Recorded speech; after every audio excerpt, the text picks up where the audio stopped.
कैसे हैं आप सब? आशा करते हैं आप बहुत अच्छे होंगे, स्वस्थ होंगे और अपनी अपनी पढ़ाई में व्यस्त होंगे। तो चलिए बच्चों, हम आज का अपना पाठ शुरू करते हैं। आज का हमारा पाठ है चित्र वर्णन। तो हम चित्र वर्णन करना जानेंगे। आइए, किसी चित्र को देखकर उसका अपने शब्दों में वर्णन करना चित्र वर्णन कहलाता है। चित्र वर्णन में चित्र में दिखाए गए व्यक्तियों, वस्तुओं, प्राकृतिक दृश्यों को आपस में जोड़कर उनके विषय में अपने विचार व्यक्त करने होते हैं। तो बच्चों, चित्र वर्णन में चित्र का वर्णन किया जाता है। उसमें जो व्यक्ति, वस्तु, स्थान जो भी होते हैं उनको आपस में जोड़कर उनके बारे में बताया जाता है। जैसे यहाँ ये चित्र दिया है, देखिए, पढ़िए और समझिए।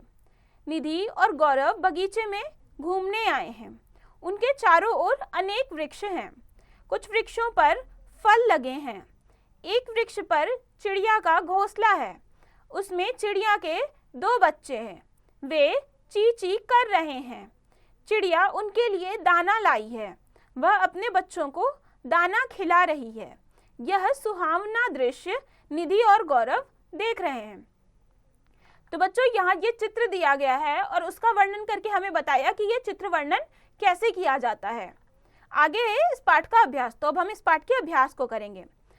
पहला है, चित्र देखकर इसका वर्णन कीजिए। तो यहाँ चित्र दिया गया है जिसको देखकर हमें उसका वर्णन करना है।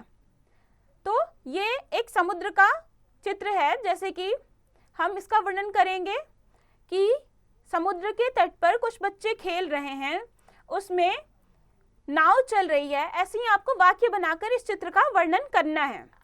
फिर यहाँ दूसरा चित्र दिया गया है जिसका हमें वर्णन करना है। तो ये एक विद्यालय है। विद्यालय में छुट्टी का समय है और बच्चे अपने घर की ओर जा रहे हैं। ऐसे ही आपको ये चित्र देखकर इसका वर्णन करना है। तो बच्चों, ये पाठ यहाँ खत्म हुआ। हमने चित्र वर्णन के बारे में पढ़ा। अब आप इस पाठ को पढ़िए और बचे हुए अभ्यास खुद से कीजिए।